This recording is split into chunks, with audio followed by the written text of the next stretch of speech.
여러분 안녕하세요. 도치경제입니다. 오늘은 사업보고서 읽기를 해볼 거고요. 오늘 해볼 회사는 대한전선이라는 회사입니다. 바로 시작해 보겠습니다. 첫 번째 페이지 사업보고서라고 되어 있고 대한전선 주식회사 2019년 1월부터 2019년 12월 31일까지 2019년 사업보고서를 읽고 있는 겁니다. 본사는 경기도 안양시 동안구, 여기에 경기도 안양에 위치하고 있고 대표이사 나형균 대표이사님이 지금 경영을 하고 있다라고 말을 하고 있습니다.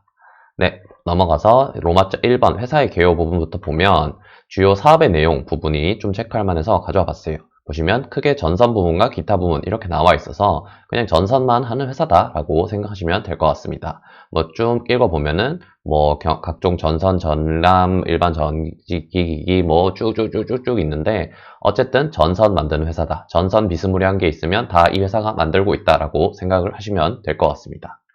네, 계속 보면 계열회사에 관한 사항이라고 해서 대한전선그룹에는 총 10개, 대한전선 포함한 10개 회사가 있다라고 말을 하고 있고 상장사는 대한전선 하나 유일하고 비상장사가 9개가 있다. 그래서 유가증권 상장된 대한전선, 그 다음에 비상장회사가 뭐 딱 봐도 이름이 이제 해외법인 같아 보이고 CNS 주식회사라는 뭐 우리나라에 있는 법인도 있어 보입니다. 어쨌든 그렇게 해서 총 10개가 대한전선그룹에 소속되어 있는 회사다라고 말하고 있네요. 계속 보면 이제 신용평가에 관한 사항이라고 해서 WB급이라고 돼 있어요. 이마저도 이제 3년도 지금 19년 말 기준이니까 한 2년 8개월, 2년 7개월 전에 받은 것 같은데 WB급이면은 사실 투자 등급으로 적합하진 않습니다.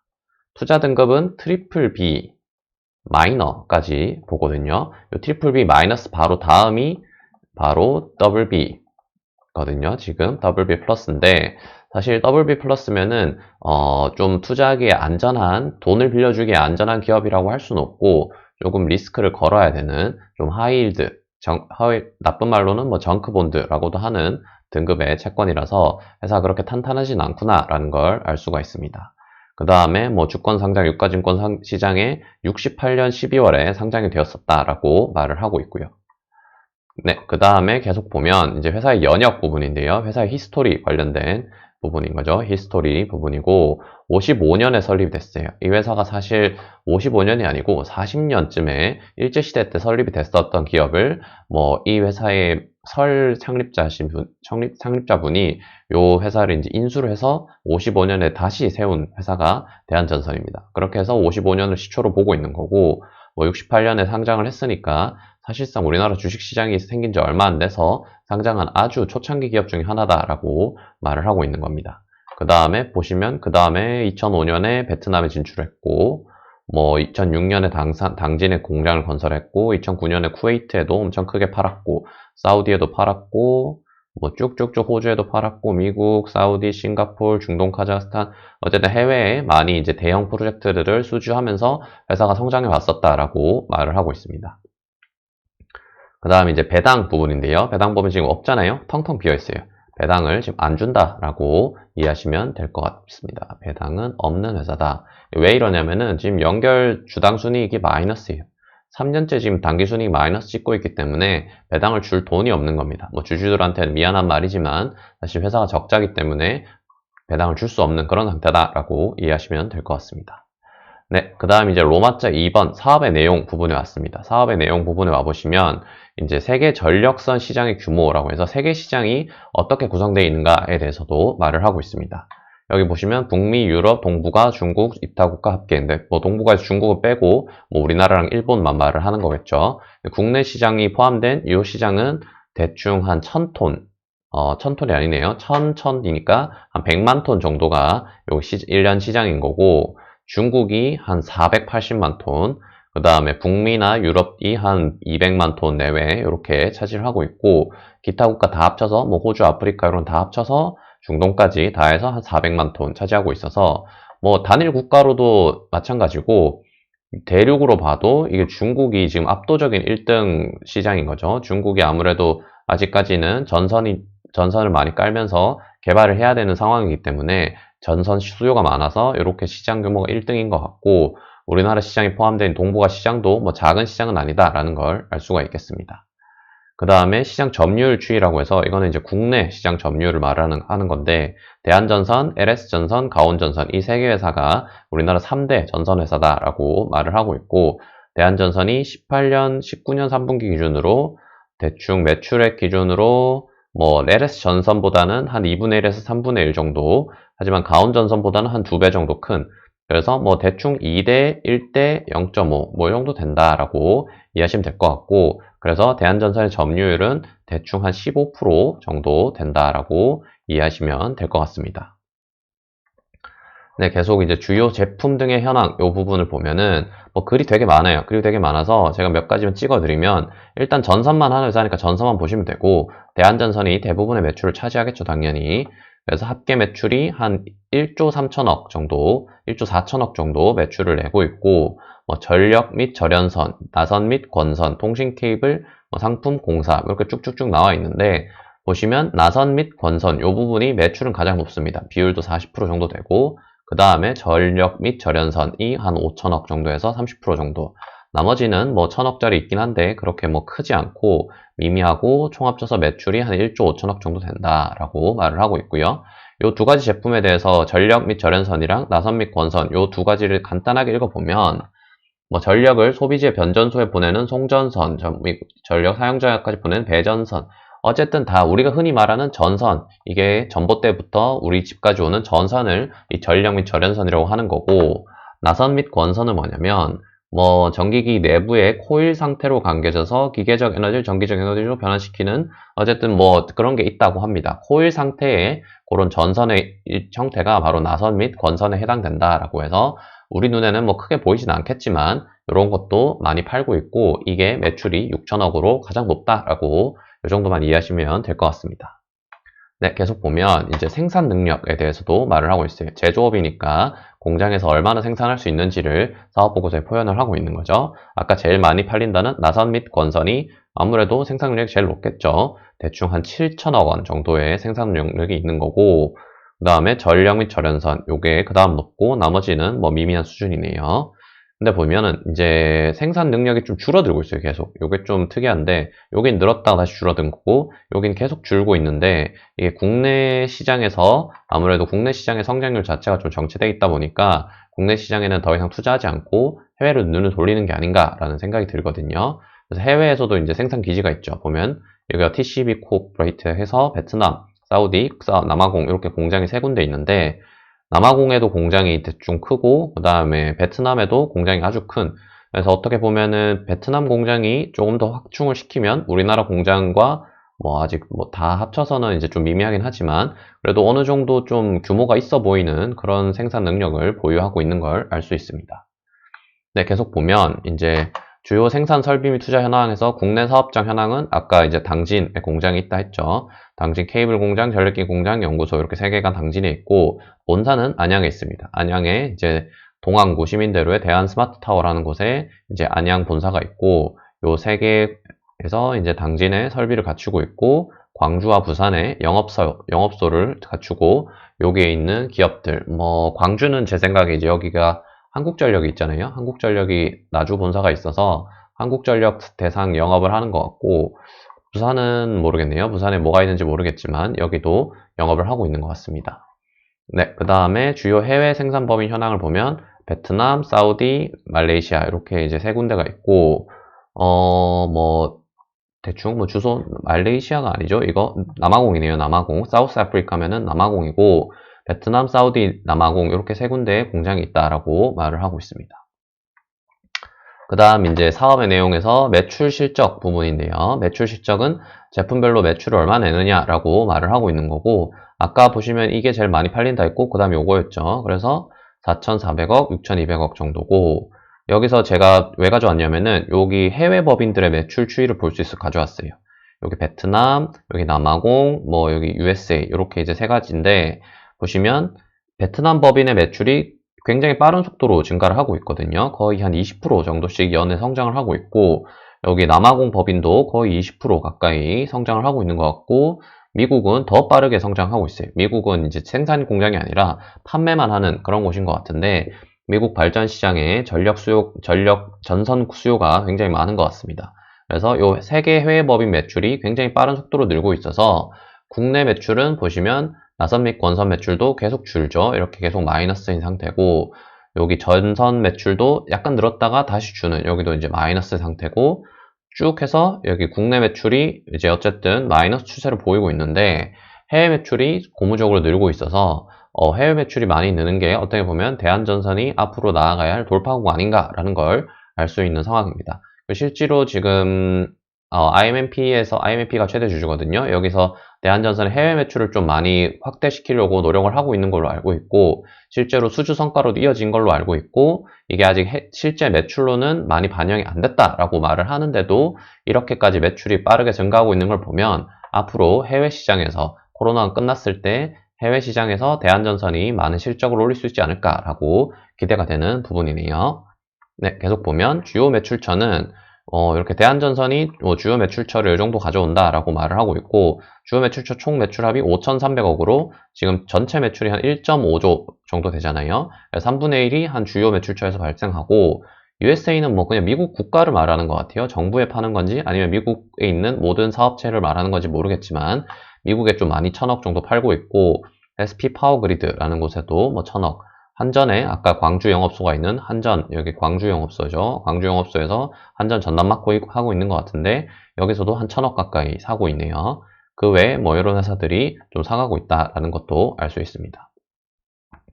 네, 그 다음에 연구개발, 이제 제조업이니까 연구개발 R&D라는 걸 얼마나 하는가에 대해서도 이제 설명을 하고 있는데, 뭐, 이러한 조직이 있고, 연구개발 비용으로는 대충 1년에 한 30억, 36억, 뭐, 이 정도를 쓰고 있다. 확 늘었다가 좀 줄었네요. 뭐, 너무 많이 늘렸는지 좀 줄인 것 같습니다. 어쨌든, 연구개발 매출 대비 비중은, 매출 대비 비중은 뭐 큰 차이가 없는 거 보면은, 글쎄요. 매출 대비 비중은 큰 차이가 없는 거 보면 회계 기준 차이인지도 모르겠습니다. 어쨌든 뭐 그렇게 높은 비중은 아닌 0.14% 정도를 연구개발로 투자하고 있다. 뭐 이 회사가 지금 당기순이익이 마이너스인 상황이잖아요. 그래서 연구개발비를 뭐 공격적으로 투자할 수는 없는 상황이겠죠. 어쨌든 지속적인 투자는 이어가고 있다라고 말을 하고 있습니다. 그 다음 이제 드디어 로마자 3번 재무에 관한 사항에서 재무정보 부분에 왔습니다. 여기서 이제 숫자가 많기 때문에 제가 대충 추려봤고 보시면 이제 유동자산, 비유동자산 해가지고 자산 총계가 대충 한 1조 2천억 정도 되고 뭐 줄었다 늘었다를 반복하면서 뭐 일정 규모를 유지하고 있는 모습을 보여주고 있습니다. 보시면 뭐 매출채권 재고자산 이런 게 제일 크고 현금도 뭐 대충 한 2천억 정도 들고 있어서 이제 좀 회사가 현금을 좀 많이 확보하고 있는 상황이다 이렇게 볼 수 있습니다. 그 다음에 부채 총계는 이제 좀 줄었다가 다시 조금 늘어있는 상황이고 뭐 요건 영업에 따라서 조금 이렇게 변동이 있을 수는 있지만 어쨌든 뭐 17년 대비로는 부채가 줄어든 상황이라서 뭐 긍정적이다 이렇게 판단할 수 있을 것 같습니다. 근데 문제는 여기 자본 규모가 계속 줄었어요. 자본 규모가 3,300억이었는데 3,200억 됐다가 지금 3,100억으로 줄었거든요. 이거는 제가 보기에는 단기순이익이 마이너스이기 때문에 자본이 계속 줄고 있는 게 아닌가 생각이 들고 있습니다. 단기순이익 마이너스인 거는 보면 여기 나오죠. 대충 단기순이익이 한 450억 마이너스에서 50억 마이너스 대충 한 120억, 130억 정도 마이너스 3년 연속 지금 마이너스를 보고 있는 그런 회사입니다. 하지만 이제 영업이익 규모가 계속 증가는 아니지만 어쨌든 흑자를 나고 있기 때문에 뭐 요게 좀 이자 비용 이런 거만 좀 많이 나가는 것 같고 이 부채 규모가 줄어들면 회사가 안정적으로 현금을 창출해내는 그러면 좋은 회사가 되지 않을까라고 생각이 드네요. 네, 계속 보면 이제 연결 재무제표 주석 해가지고 지배기업의 개요해서 대한전선 주식회사 종속해서 이렇게 나와 있는데 어쨌든 지배기업 대한전선을 지배하고 있는 기업이 누군가에 대해서 말을 하고 있습니다.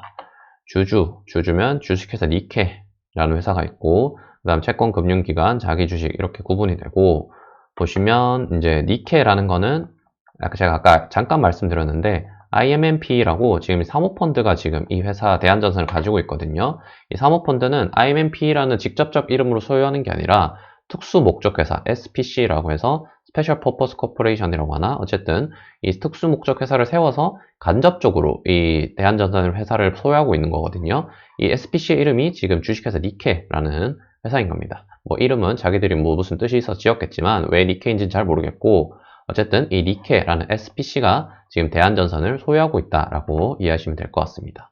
전기 2018년 말에는 67% 정도 지분을 가지고 있었는데 장내 매각을 좀 한 것 같아요. 61% 정도로 지분이 좀 줄어있는 상태고 그래도 여전히 과반 이상의 지분을 보유하고 있는 최대 주주다. 그 다음에 채권금융기관, 이 회사가 한때 이제 5년 전에 구조조정으로 가서 워크아웃 신청을 했나 뭐 거의 파산 직전까지 갔던 회사이기 때문에 그 당시에 채권금융기관이 지분 출자 전환 대출을 지분으로 전환해서 주식을 가지고 있는데 아직도 가지고 있는 거죠. 한 20% 정도를 가지고 있습니다.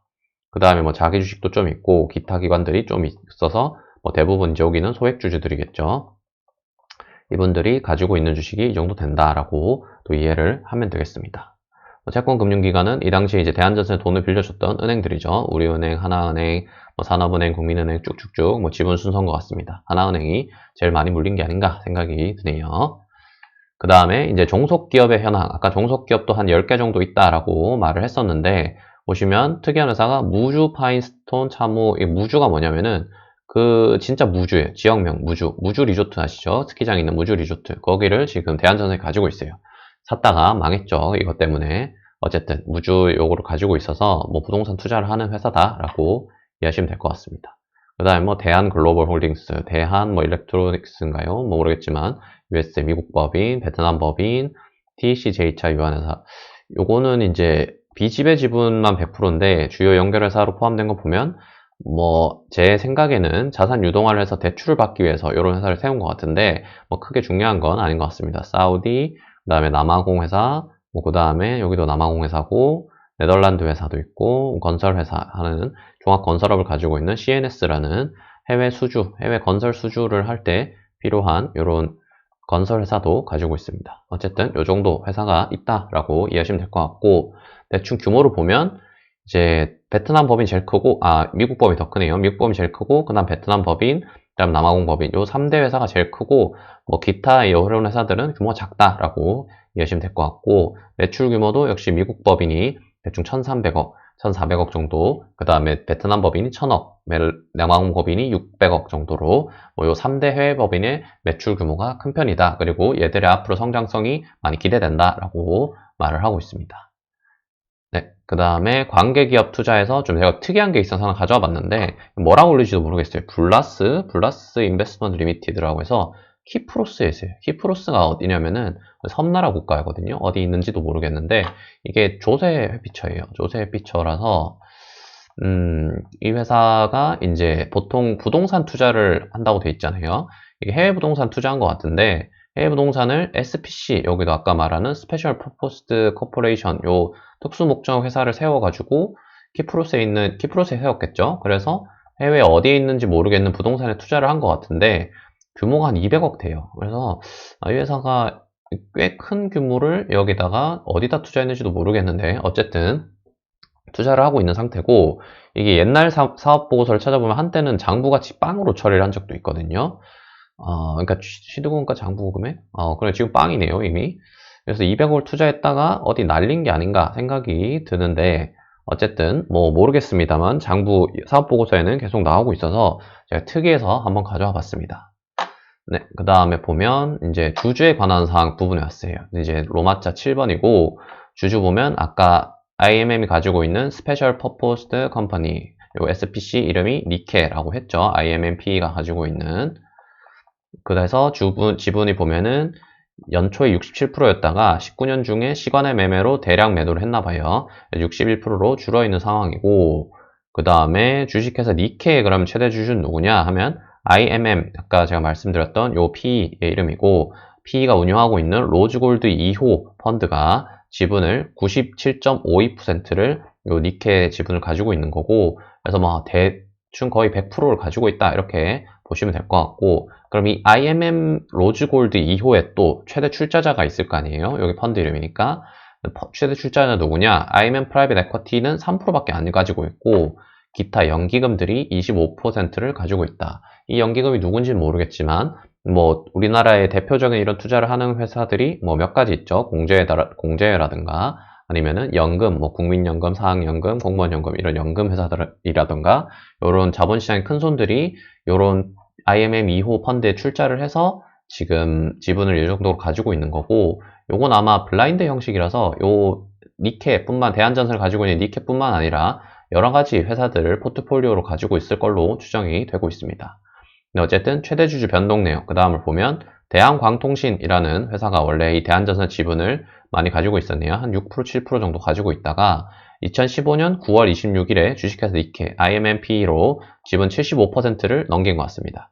근데 15년 넘긴 75%였는데 이게 지금 19년에 오면은 61%까지 줄어들거든요. 보면은 전환우선주로 뭐 전환해서 좀 줄고, 그 다음에 신주 발행해서 뭐 좀 줄고, 그 다음에 장외 매도해서 좀 줄고, 또 장외 매도해서 좀 줄고, 어쨌든 75%에서 지금 61%까지 지분을 14% 정도, 14%포인트 정도 줄어있는 상황이다라고도 이해를 할 수 있습니다. 네, 계속 보면 이제 주식 소유 현황에서 5% 이상 주주는 니케, 주식회사 니케 하나밖에 없고 기타 뭐 국민연금 이런 회사도 없고 이 회사는 오로지 니케로만 이루어져 있는 아주 사모펀드가 지배력을 잘 행사하고 있는 회사다라고 이해를 하시면 될 것 같습니다. 그다음 상장사기 때문에 소액주주가 있죠. 소액주주가 주주 비율이 99.98%나 비율은 20% 내외밖에 안 되는 그 정도의 지분을 가지고 있다. 이렇게 이해하시면 될 것 같습니다. 네, 그 다음에 임원 및 직원에 관한 사항 부분에 왔는데요. 보시면 총 직원이 863명, 제조업 치고도 직원이 그렇게 많지는 않습니다. 863명이고 평균 급여액은 한 5,800만 원으로 1인당 뭐 그렇게 많이 가져가는 회사는 아니구나라는 것을 알 수 있습니다. 근속연수는 한 10년 정도 되네요. 네, 그 다음에 뭐 계열회사에 관한 사항이라고 해서 아까 계열사 10곳 정도가 있다고 했는데 여기에 지배구조가 나와 있어서 가져와 봤습니다. 주식회사 니케, IMM이 가지고 있는 주식회사 니케에서 61% 지분을 가지고 있고 이 대한전선이 다시 해외 자회사들의 지분을 가지고 있다. 보시면 뭐 남아공 회사, 미국 회사, 그 다음에 여기 베트남 회사, 요 세 개 회사가 중요하다라고도 계속 말씀을 드렸습니다. 네, 어쨌든 여기까지 대한전선 사업보고서 읽기를 마쳤고요. 뭐 궁금하신 사항 있으면 댓글로 남겨주시면 제가 답변 드리도록 하겠습니다. 네, 잘 들어주셔서 감사합니다.